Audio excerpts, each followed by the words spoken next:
Good morning and welcome to all our listeners globally and locally. We're glad you're here with us today. You're listening to Love Day Afrobeat Music Talk Radio, coming from the studio in Toronto, and of course, connected very much to what is happening in Africa. And we are African because Africa was born in us, as some of our leaders have told us from the very beginning. And so we're delighted today that you are right here with us. This is one of the best decisions you made today, to listen in to Love Day Afrobeat Music Talk Radio. And we are delighted that we have Professor Samuel Jacobs-ABBEY, who is with us today. And we're going to be looking at a very, very important topic. A topic that affects all of us in one way or another. You know, someone said that life is a gift from God, but we do have a responsibility to make sure that we do take care of our health. We need to eat right, we need to exercise, we need to take precaution. And so to have Professor Samuel Jacobs-ABBEY with us today is a real treat. So I'm going to allow our brother to tell us about himself and some of the things that he has done, is doing, and plans to do, and why this topic is so important to him. Again, you're listening to Love Day Afrobeat Music Talk Radio. We're glad you've joined us. And feel free to send comments as we interact, so that we'll be able to incorporate them into our dialogue today. So, Prof, we're glad you're here with us. Thank you for joining us today and welcome. Thank you very much. I'm very excited to be on your show today. Just to give a little background of myself, originally, I was born in Accra, Ghana. And as Dr. Francis said, Africa is born in us. And so I love Africa. I'm very passionate about Africa. I want to see Africa shift from the perspective that the world have of Africa. But these things cannot happen except we take a bold step, except we make decisions that are uncomfortable, except we challenge the status quo, and except we offer ourselves to be the agents of change. So that is what inspires me so much about Africa. The other thing is that Africa is the only continent on the planet with every kind of resources you can think of, from both sides, to offer ourselves to be the agents of change. I can hear myself though, so inspires me so much about Africa. The other thing is that Africa is the only continent on the planet with every kind of resources you can think of. From both sides. The first time if you can hear, it's replaying, maybe from Tom's end. I apologize for that.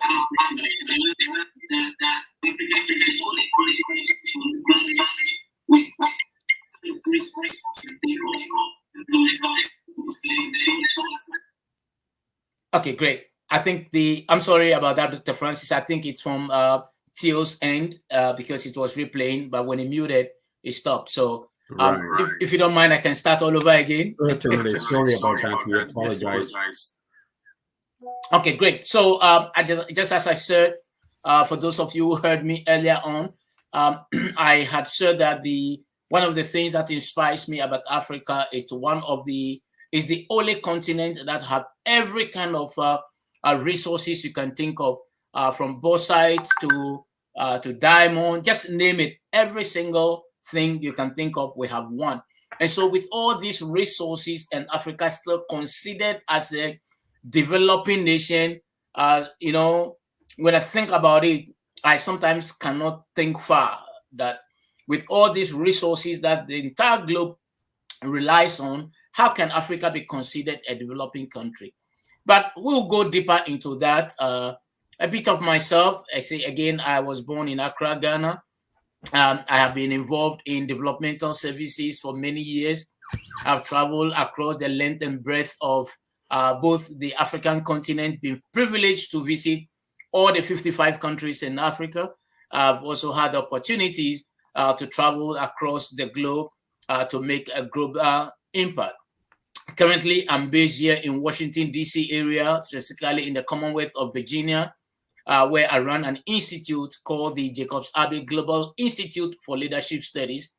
The mission of this institution is to empower leaders across the globe and to generate discussions and conversations that matters to leadership.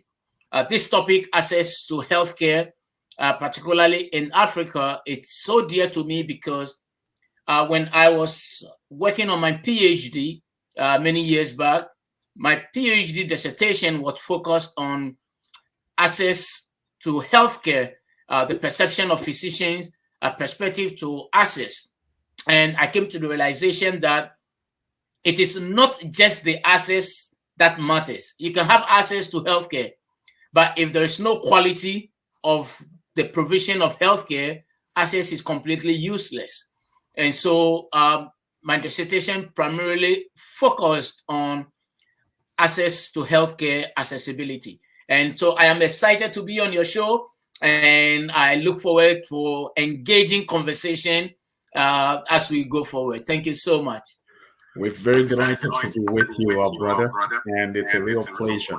I mean, just to hear about some of the things that you have been doing is really, really exciting.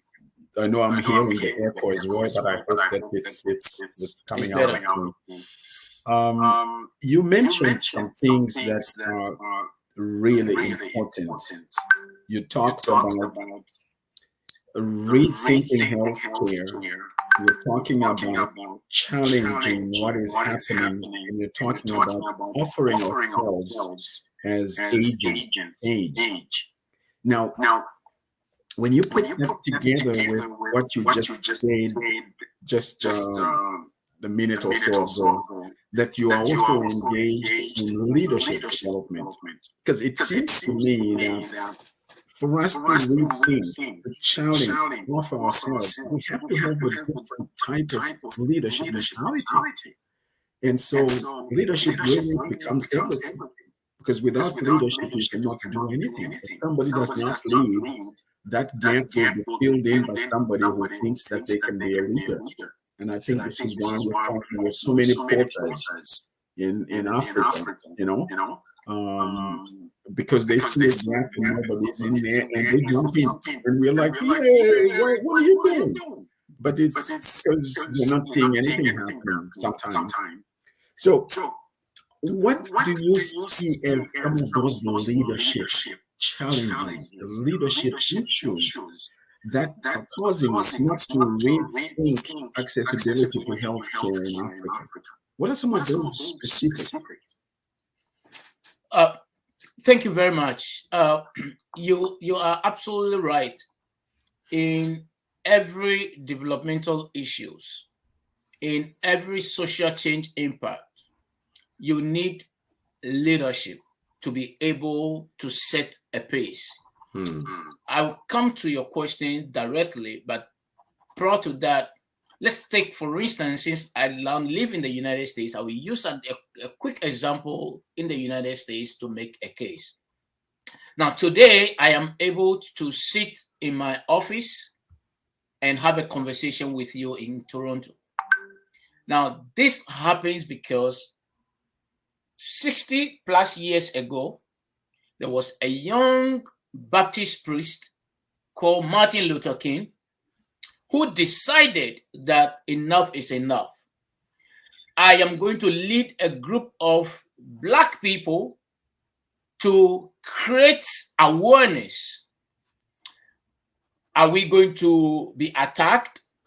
Are we going to get perished? Of course, many people died in the course of it.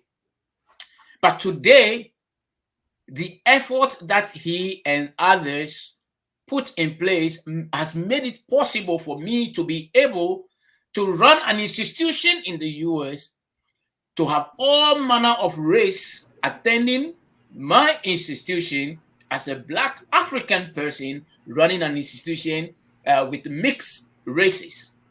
This became possible because someone stood up and provided leadership. The other thing we need to understand that Martin Luther King, for instance, wasn't a president of the United States of America, but the United States of America has recognized him to the point that there is a national holiday to celebrate and to honor him. So what am I trying to say here is that the problem we have had in Africa across board from Algeria to Zimbabwe, the problem we have had is leadership. Our institution, you see, in order for you to address a fundamental problem within the African continent, we need to pay critical attention to our institutions. Now, we in Canada or in the US, in the UK, we seem to appreciate their level of governance and their level of leadership, not because they are perfect or they know how to lead better than African leaders, but it's because they've invested into their institutions. When in Canada or in the US, when an 18-year-old police officer stops you, it doesn't matter your level of status in the community. When you get pulled over by a cop, you stay on ground until he has finished whatever you want to do, and then you go away. The same thing doesn't happen in Africa. In Africa, when a police officer stops you, an influential person being stopped comes out and reminds the police officer, do you know who I am? If you don't let me go, I'll call your boss tomorrow and you are fired. Because the individual needs livelihood and the individual needs to take care of his family, guess what? That individual gets his way and the officer is shamed. What am I trying to project here in our conversation as far as leadership is concerned? When the institutions are empowered, when we have people who will stand for what is right, we will build a system where the process works and it's not about the individual, it's about the system. So the challenge Africa have had across board is that we don't have institutions that can advocate the true leadership abilities. Now, the individuals we also elect into office, unfortunately in Africa, the very people we elect in office, as soon as they take the oath of office, they became thin gods to us. We fail to hold them accountable, and accountability is one of the characteristics of leadership. If we cannot hold people accountable, then they become gods before us and they are able to do anything and everything without being held accountable. As far as that is concerned, such practices weakens leadership. And once the leadership, the systemic of leadership is weakened, you can be assured that nothing will work. Most of our leaders in Africa, look at this, almost all of them either schooled in Canada, the UK, France, America, just name them. So a certain values were placed in them because of the institutional schooling that they had. But when they get back to Africa and occupy the position, you begin to ask yourself, what happened to this person? He was perceived to be a great leader. What happened? What happened is that the system has a way of influencing their mindset. And many people are unable to stand their ground in order for them to be able to implement the values that is expected of a leader. And that is why we have this leadership crisis in Africa. Thank you. Wow. That is quite a mouthful, my brother. And you are opening a can of worms here, you know? And rightly so, and when we're picking up some of these worms and talk about them, because we cannot even define the worms in the can and explain what's happening, we won't be able to go anywhere.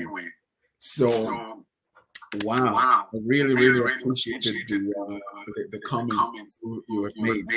Again, you are listening to the Afrobeat Music Talk Radio coming from the studios in Toronto, and we are delighted that you are here with us today. Like I said earlier, this is one of the best decisions you made today to be listening into this program. So we have Professor Samuel Jacobs-ABBEY guiding our thinking today as we think about rethinking accessibility to healthcare in Africa. Our brother is not just into theory, he is a practitioner.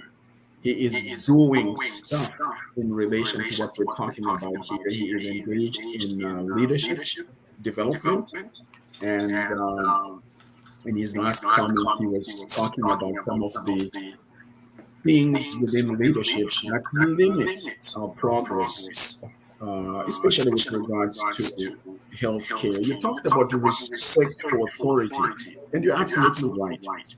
Sounds like one of these days we need to bring you in so that we talk about policing in Africa, because the illustration you gave is very real.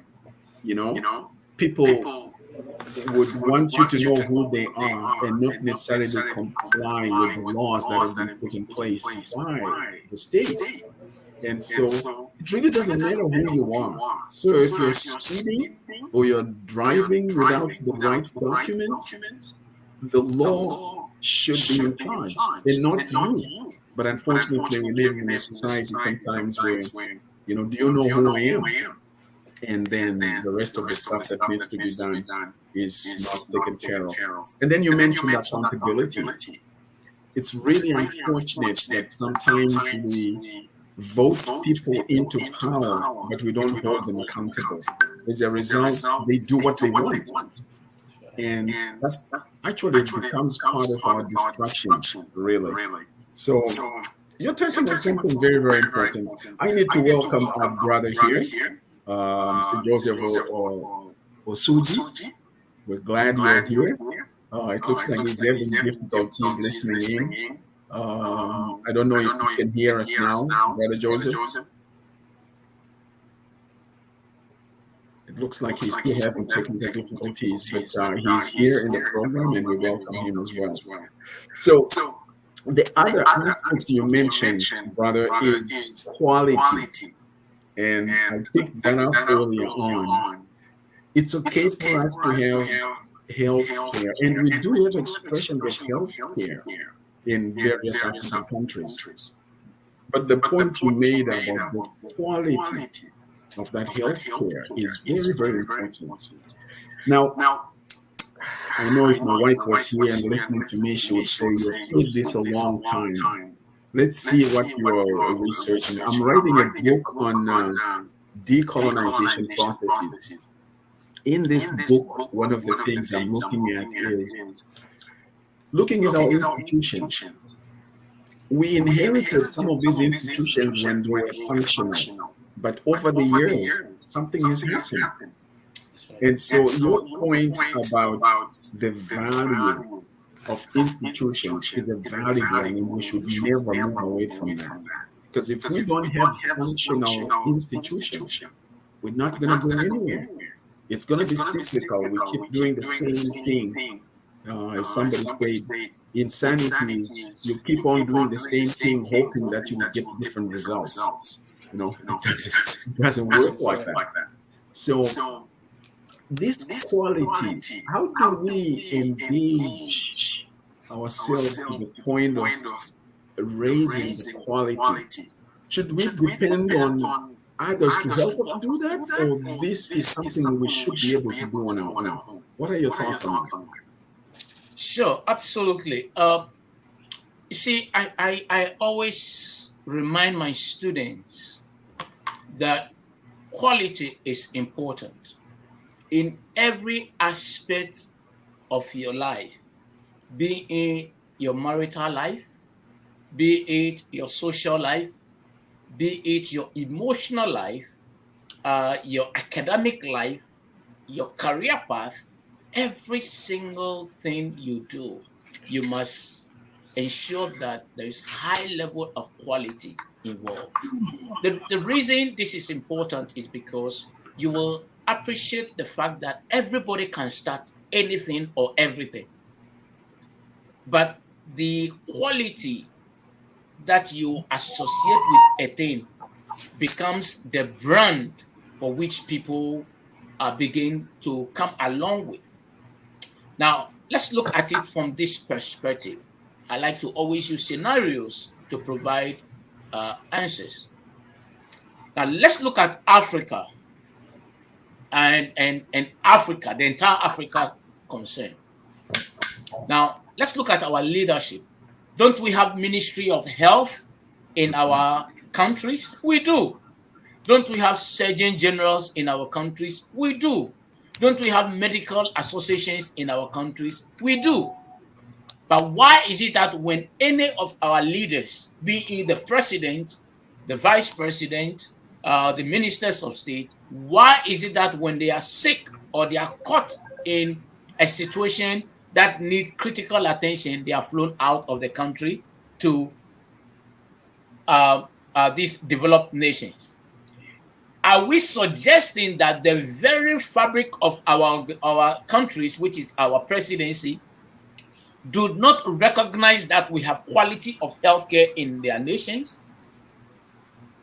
I leave that thought for your audience to ponder on, because you realize that one country after the other will fly their leader. The next time you hear the president of Ghana is doing a medical checkup in France, or the president of Nigeria just landed in this part of the world for medical review, or the president of Zimbabwe went to this country for review.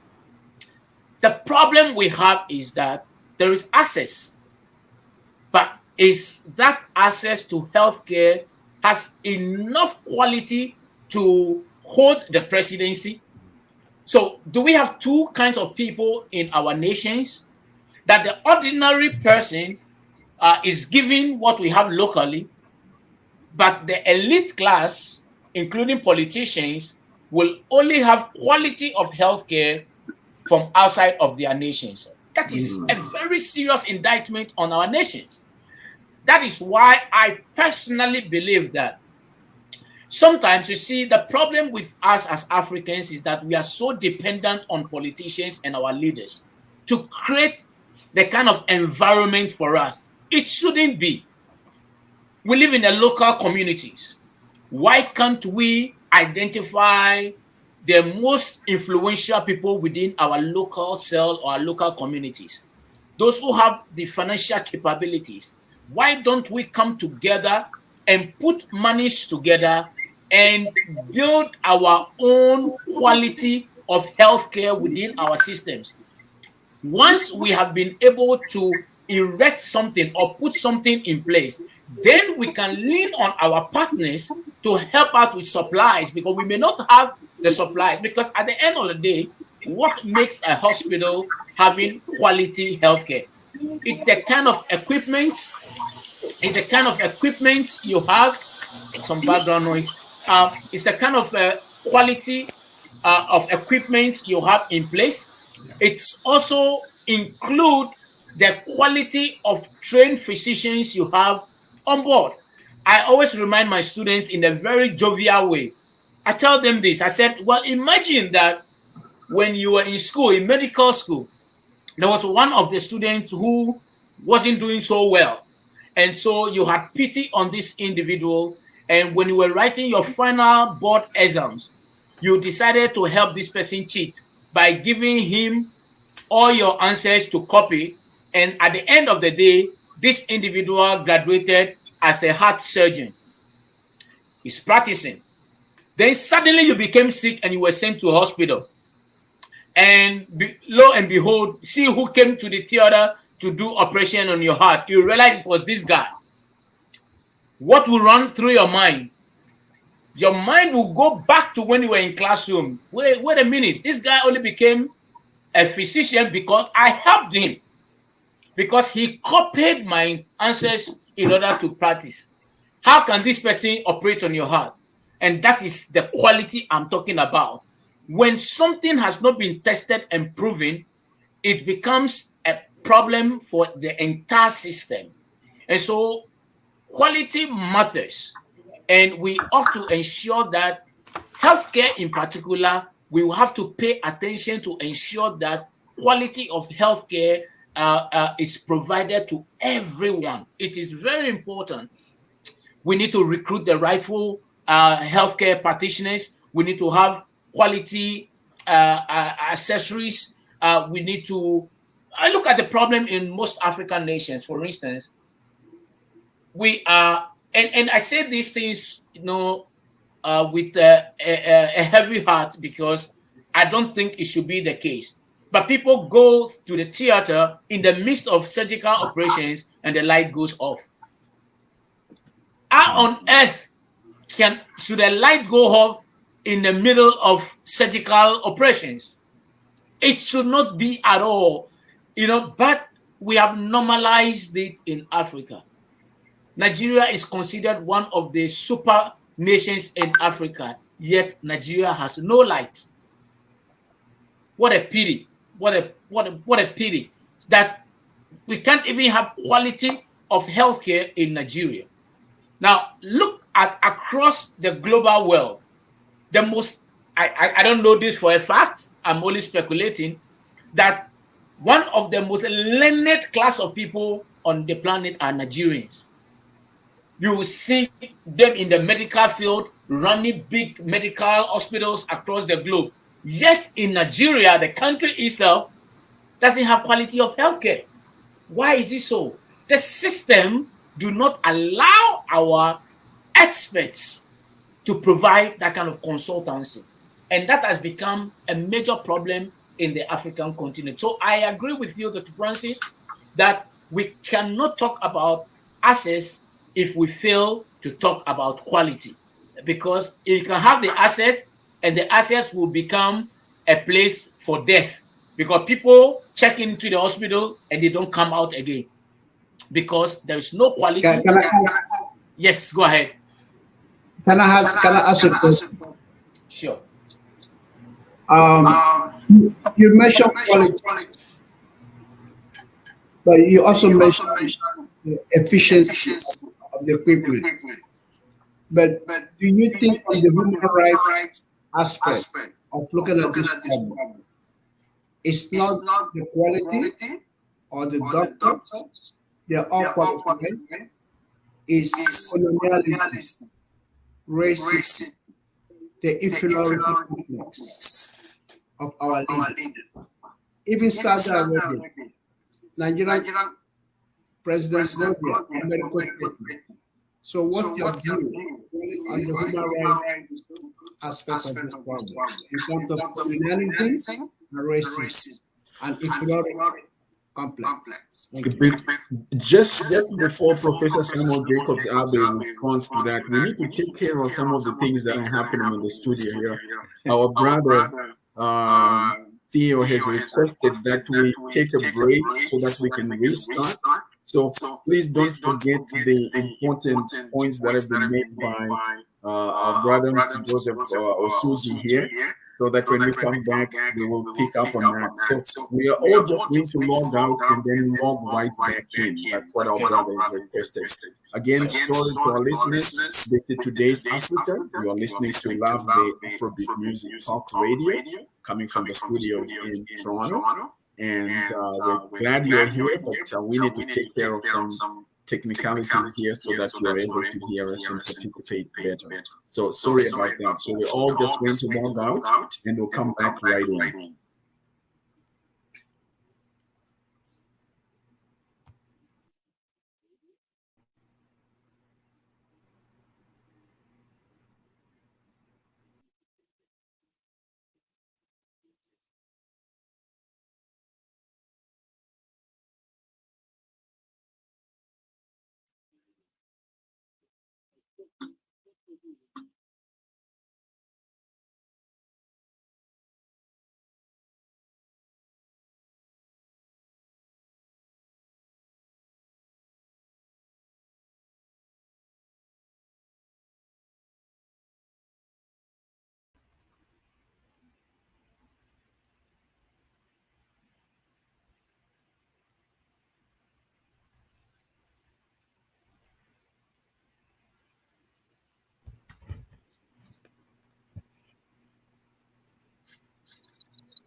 Yeah, Dr. Nkidu, it feels like it's a very good program today.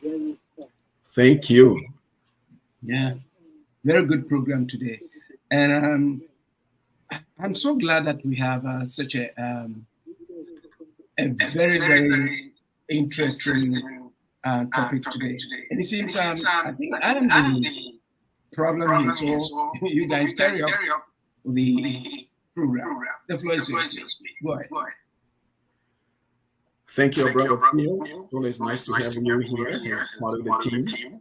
You're the one who makes sure that things are running the way they should in the background. Now, our brother Joseph Osuji, are you able to hear us clearly now? Yes. Excellent. And Prof, you're hearing us? Yes. Excellent. So our brother asked some very important questions or comments there. Feel free, actually, maybe for the benefit of those who may not have picked it up because we were wrapping up at that point. Mr. Osuji, would you mind just repeating the points you made? Okay.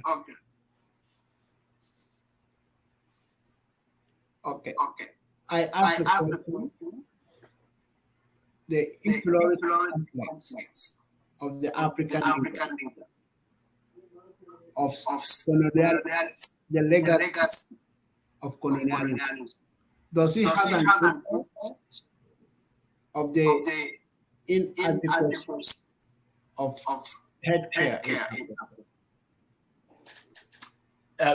Very good question. I will answer that strategically.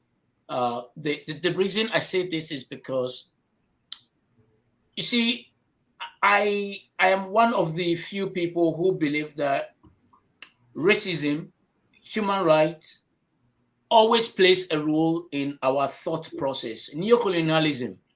I've asked these questions many times, that Africa, the daily normal temperature in Africa, it's about maybe 92 degrees Celsius or 100 degrees Celsius, very hot. Why is it that our lawyers and judges still continue to wear black robe and wigs? Do they even understand why in the colonial time, why do judges wear all those things? Why have we maintained such a culture until today? Even those of us in academia, why do we wear thick graduation gowns, even in Africa, when we are wearing these things in the scorching sun? Why do we do all these things? This is where neocolonialism continue to play in our mindset. You see, the fact of the matter is that most Africans believe that there is a system, and the system makes you relevant if you go through that process. In the year 2020, we had COVID. And so most institutions did not have a graduation ceremonies for students to walk on the podium to receive their certificate in their graduation gowns. Most students thought that something was missing in their learning path because they have no evidence to show that they graduated. It's a mindset. So neocolonialism will continue to play a role in the way we do things. But the fact of the matter still remains that why will our leadership travel to Saudi Arabia, travel to UK, France, and name it, to have access to healthcare? It goes back to what I said earlier on. They still have access to healthcare in their countries, but the quality of healthcare is nothing to write home about. So the problem we have had in our nations is because there is a perception that if we get into these nations, we will, as it were, be successful with our quest. Now, when I first settled in the United States, I had thought that the doctors and the hospital system in the United States is like heaven, until I had an opportunity to be in the hospital system where a family member was going through health challenges. Then I realized that, oh my goodness, if you lean on these professionals in this country, believing that they have everything, you will lose a loved one in a bit. Right in my presence, there were 3 medical errors that happened right in my presence. Wrong medication. Somebody was having a seizure, and the doctor did not even recognize that this person is having a seizure. And the doctor said, well, it is normal. It isn't normal. But you see, the fact of the matter is that our leadership in Africa has created a lot of problems for the people, to the extent that they would rather prefer to die in another person's country, knowing that at least the people try. Now, other than the quality of healthcare and accessibility to our citizenry, affordability plays a very important role as well. We have hospitals in our communities, and what do we have in across African nations? Cash before carry. So somebody is sick, somebody needs a medical attention, and the doctor walks to the family member and said, until you pay $10,000, unfortunately, we cannot start the procedure. Where lies the significance of your call as a doctor or as a physician? Because we are thinking of sustainability over life. And this is what has created a lot of problems in most African nations. See, in the United States of America, when I was doing my research on healthcare accessibility, I came to the realization that one of the reasons why, I'm sure all of you may have heard of Obamacare, one of the reasons why they introduced the Affordable Care Act, otherwise known as the Obamacare, was because most people in Black communities were using the emergency rooms as their physical or their primary doctorates. And that is a problem. So one of the things that the Affordable Care Act did was to provide access and quality of access to everyone.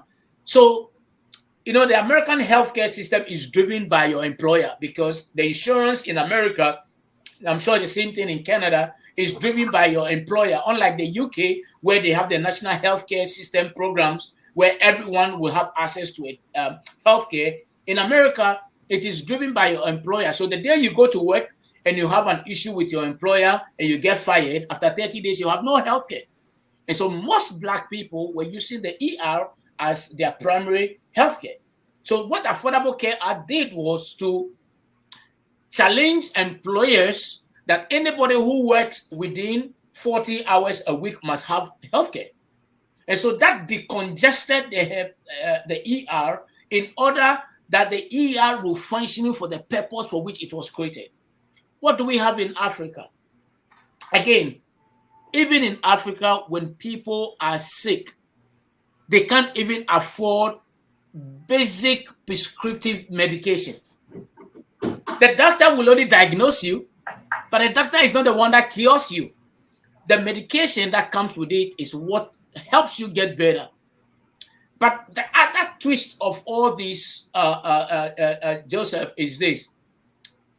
Across the African nations, we are known for our herbal medicinal programs.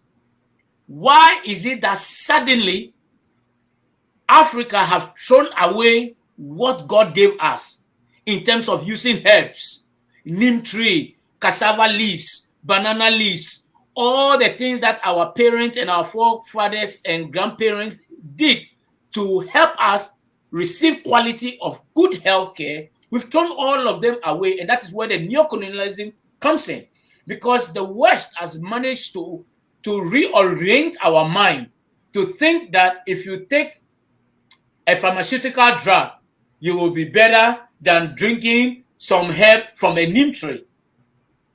Who do you blame? We blame our institutions, because when COVID came, one of the things that COVID did was to expose our system, to remind us of how vulnerable we were. Why? Because in the entire African continent, with all our research institutions, none of them even came up with a COVID medication. All the shots we took around in order for us to live came from Pfizer, Moderna, AstraZeneca, just name them. Why is it that the Noguchi Research Institute in Ghana, or the Research Institute in Nigeria, or the Research Institute in Zimbabwe, in Tanzania, why couldn't they come together? Because they understand Africa better than the West. And the interesting thing to know, if you go to the World Health Organization website to read about research or money allotted for herbal medication and research and development in that area, it was just under 2% of their annual budget. So clearly, to answer Mr. Suji's question, neocolonialism had already permeated into our mindset. We have lived a life where we thought that everything West is better than what we have in Africa.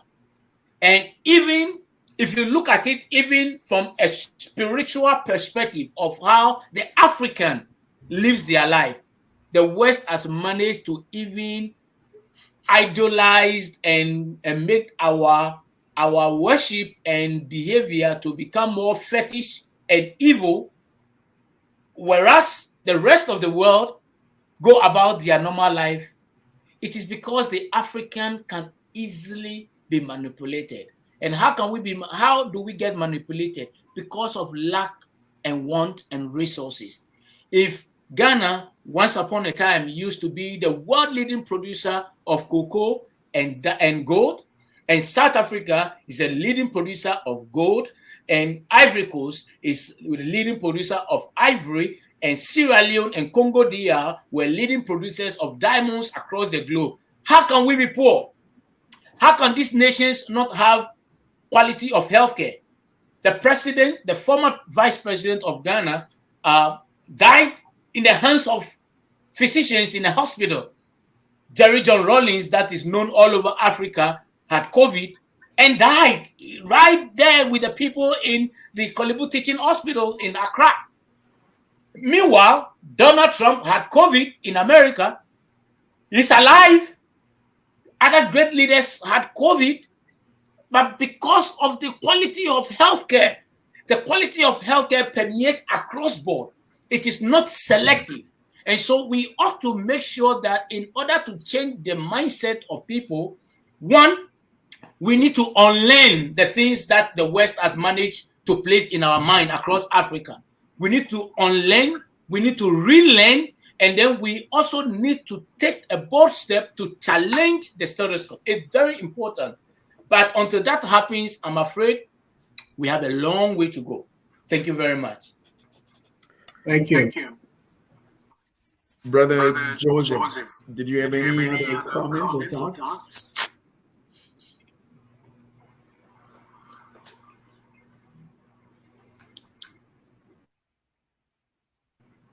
Brother Joseph, did you have any other follow-up thoughts on that? Yes. Looks like our brother. Okay. You can hear me? Yes. Professor, analysis is very important in African content. Somebody like you, the experience of the North American aspect of healthcare, and then you compare that to Africa.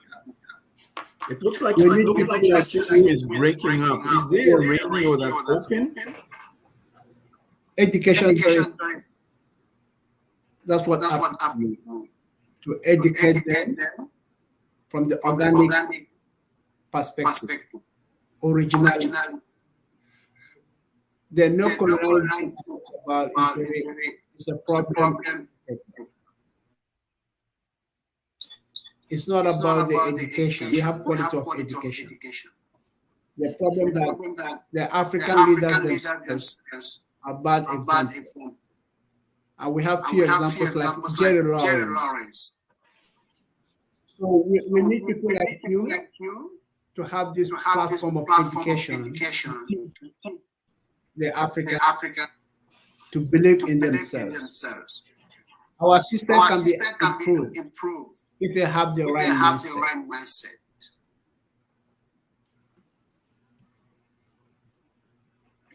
I mean, you are absolutely right. The mindset is important. We can renew our mindset when we are empowered. You see, the average student in Africa is thinking of having being able to take care of his or her family.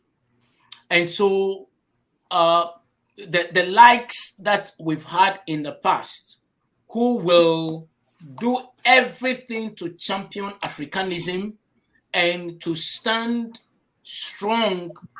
The fact of the matter is that most people, do not have what it takes to stand, because certain values has not been instilled in them for them to uphold integrity and loyalty.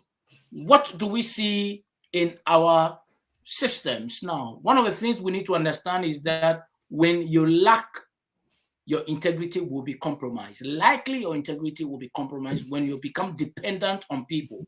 Because when somebody is taking care of you and your daily needs, the logical thing is that you tend to be loyal to them.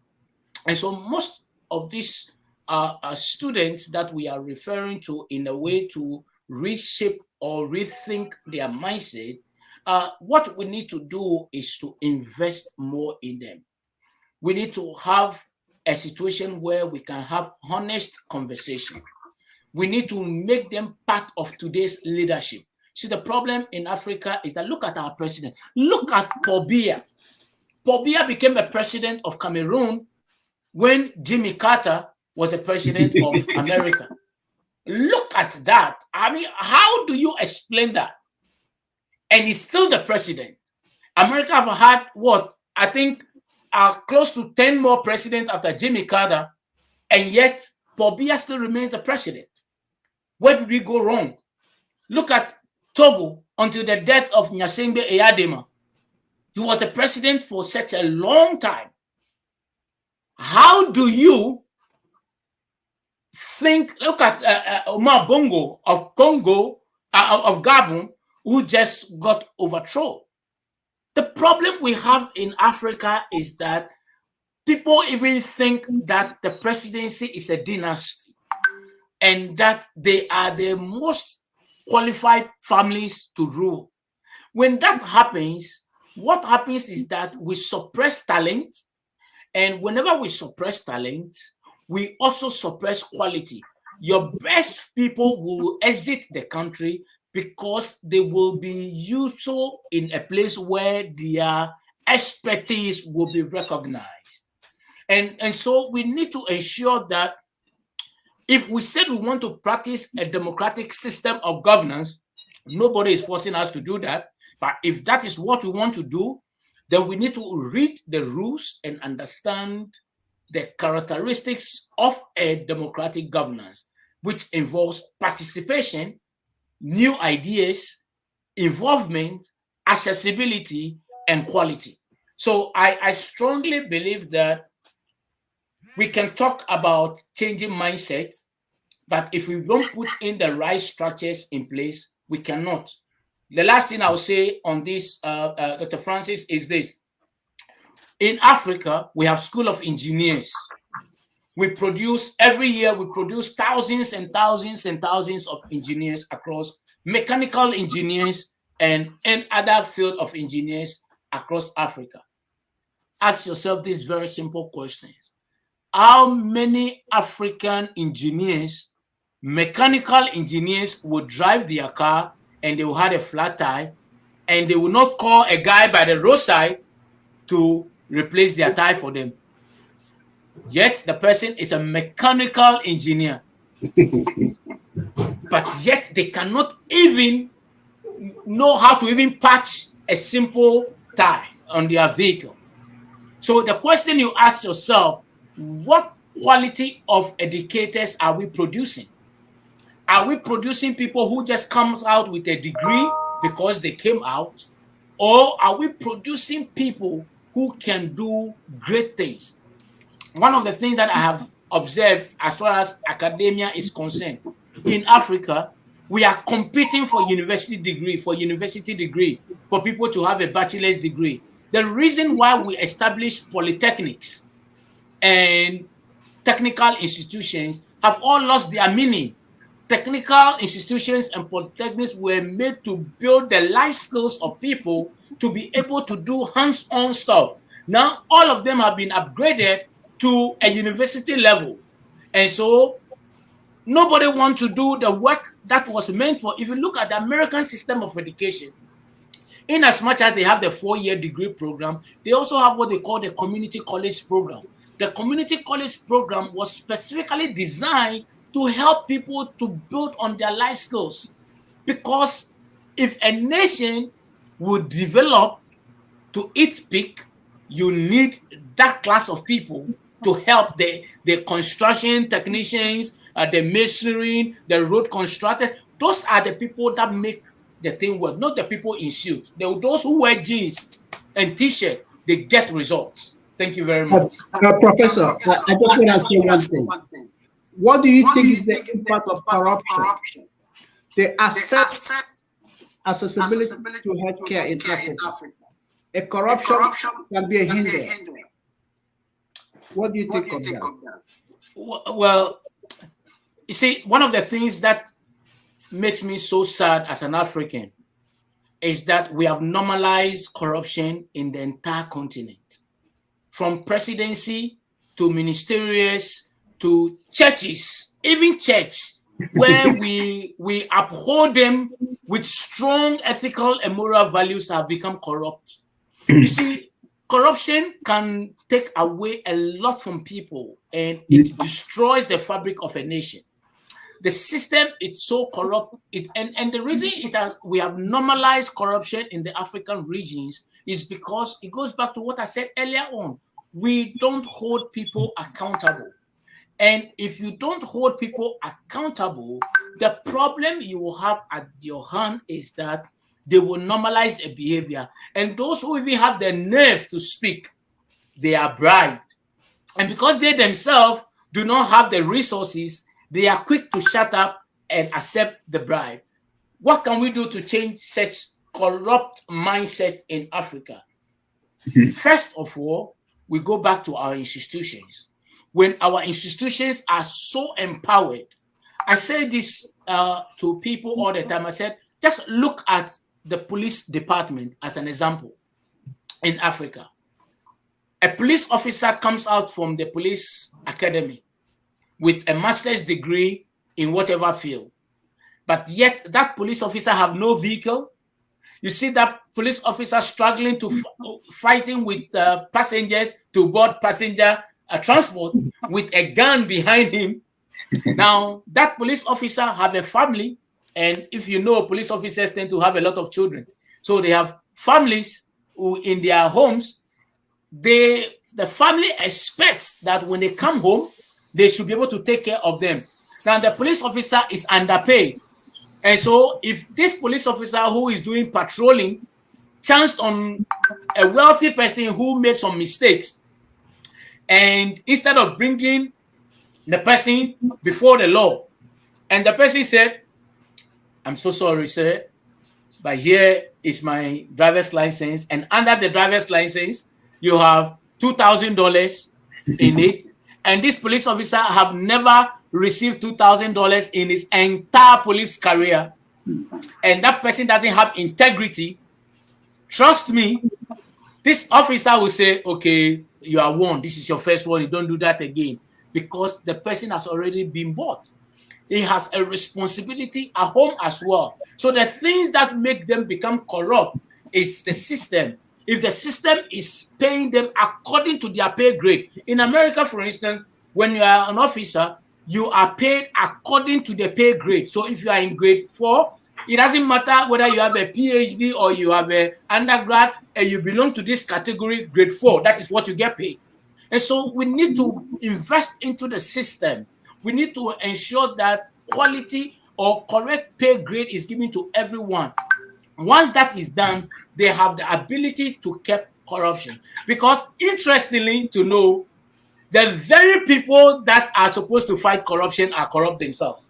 The institutions that are created by the government to fight corruption themselves are corrupt. Look at what happened in Ghana recently, where a minister of state had over $3 million in her bedroom. For God's sake, what kind of work that is she doing to keep such a money in a bedroom? It doesn't matter whether the money belongs to her or not.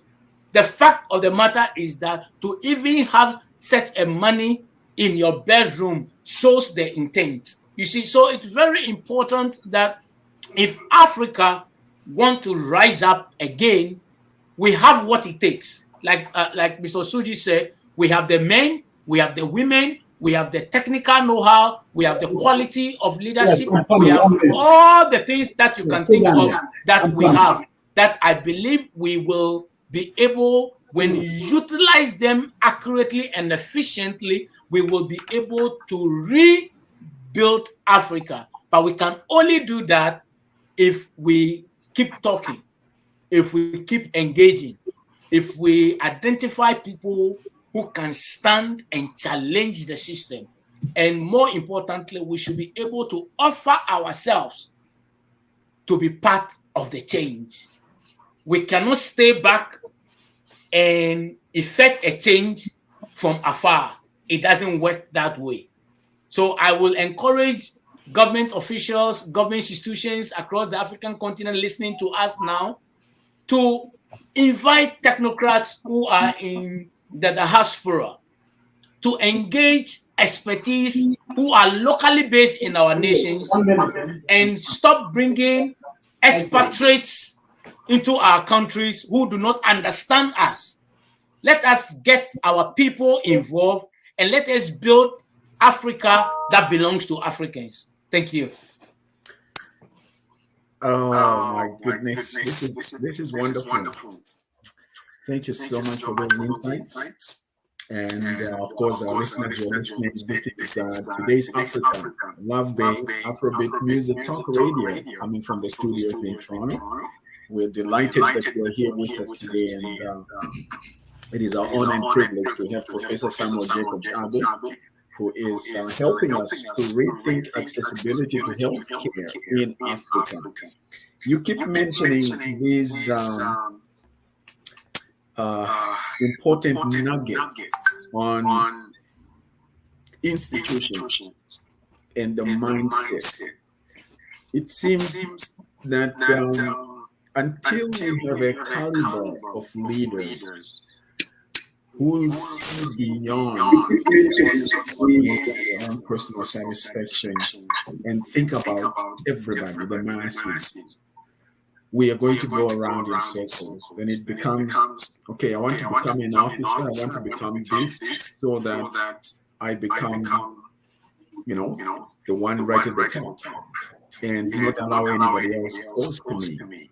Whereas I think in other cultures where people have progressed, there seems to be a sense of collective effort. Yeah, people are selfish, people are selfish everywhere. And let's face it, in every career you will find people who are not as committed. We have bad police officers and we have good police officers. We have good teachers and bad teachers. We have good drivers and bad drivers. We have good doctors and not so good, So it's everywhere.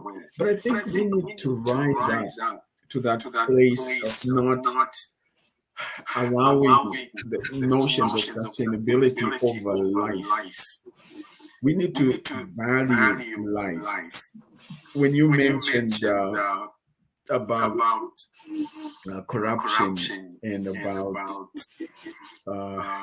this whole idea of elevating education beyond what it really should do, I think some of us will have an over-exaggerated myth or misunderstanding of what a degree is. Because someone has said that education is what you remain with after you've forgotten everything they taught you. So there is a sense in which you can have this degree on the wall, but that's not you. It's what is in you. How did this information, this knowledge that you absorb, help you to become a better person, to become a better citizen, to become a responsible practitioner in whatever area that you're working? And so you also mentioned the importance of unlearning things, So the renewing of the mind is something that we cannot brush under the carpet. But we need to be thinking, do we get empowerment from people outside of Africa, or do we get empowerment within our own environment? Now, I'm saying this because sometimes when we talk about empowerment, there seems to be a notion of allowing people from the outside to give us what we need in order to find solutions. I'm not disputing the fact that information and knowledge is shared. Those of us, including you, Professor Samuel JACOBS-ABBEY, you have benefited, we have benefited from the education that we have picked up in the Western world. But it should not be a limitation. It should actually be opportunities to free us to think outside the box and still think African to some degree.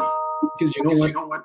The longer we stay away from home, the more we don't necessarily think along the lines that we're thinking. So this is why every now and again it's important for us to get refresher courses that are offered within our own continent that will help us to look at life from that perspective. And we should never think that the other culture, the other way of doing things is superior to ours, right?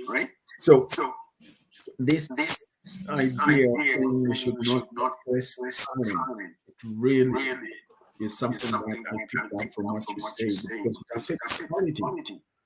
When we have creative people and they're not given opportunities to engage their creativity, it's going to affect the quality, it's going to affect the outcomes. So I know that we have to make plans to bring you back, because from some of the things you're talking about, they actually try to not just help, because as we pointed out earlier, this is about the leadership. This is about leadership. You talked about an awareness when you mentioned Dr. Martin Luther King, how he was able to bring an awareness even though he wasn't president. I still remember the very first time when I went to university in Kenya, we went to the US Embassy to watch I Have a Dream speech. I'd never heard it in my life. But for me to hear him get up there, and he's not the president, and deliver such a powerful, and I was like, wow. I remember I was so naive. I actually turned to my professor who was American, European American, and I said, who would kill somebody like that? And I didn't know I was actually opening a can of worms.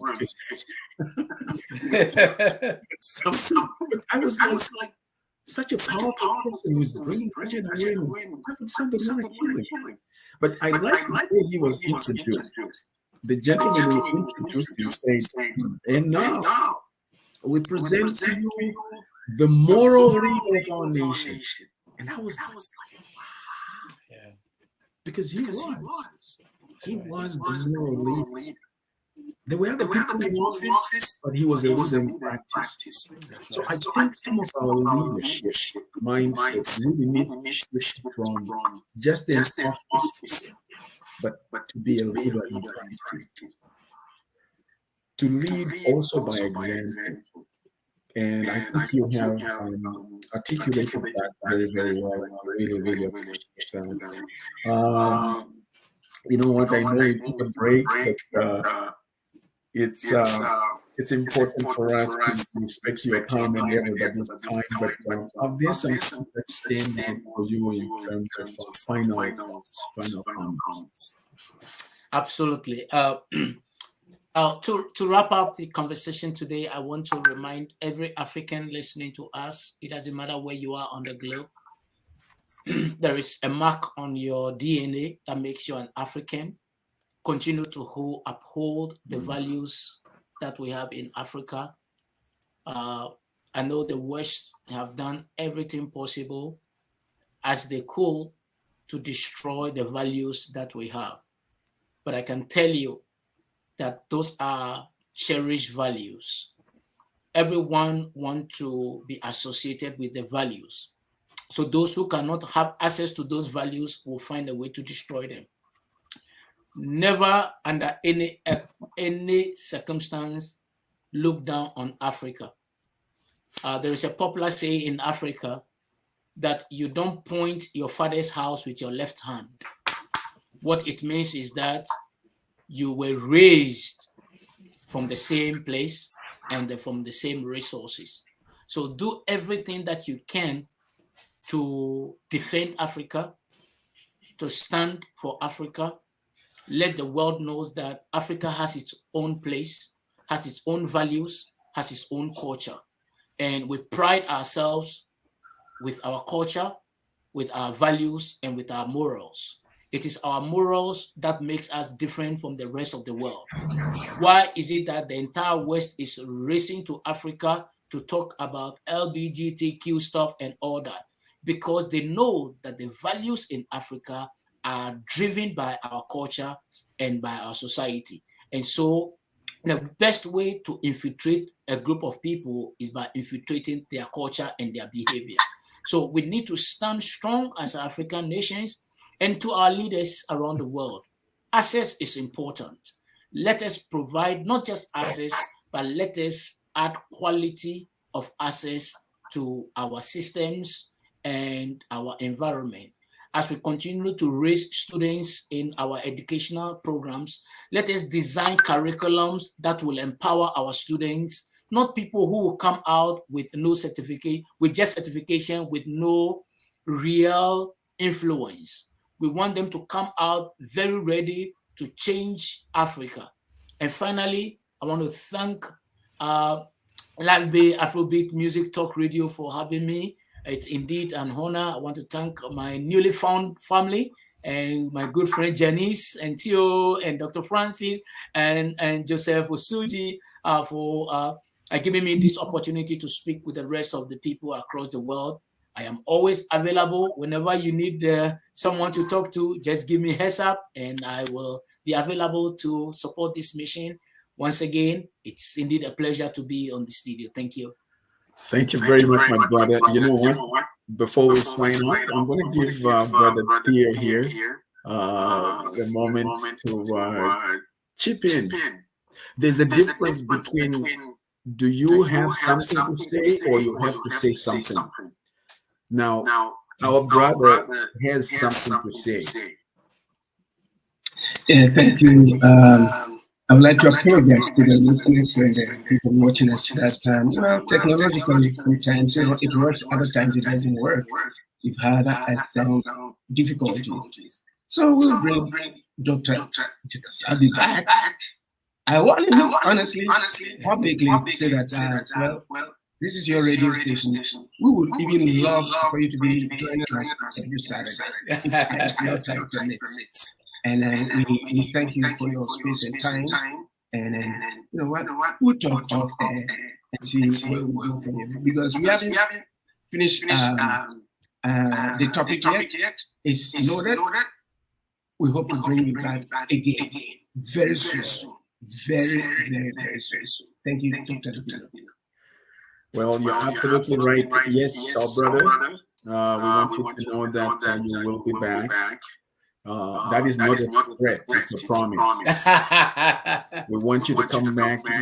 You have such a wealth of experience, a wealth of knowledge that needs to be shared with others. And it's wonderful to have brothers like you who are part of such efforts that our brother Theo as Love Day Afrobeat Music Talk Radio has created a platform for us to share our ideas. Because you know what?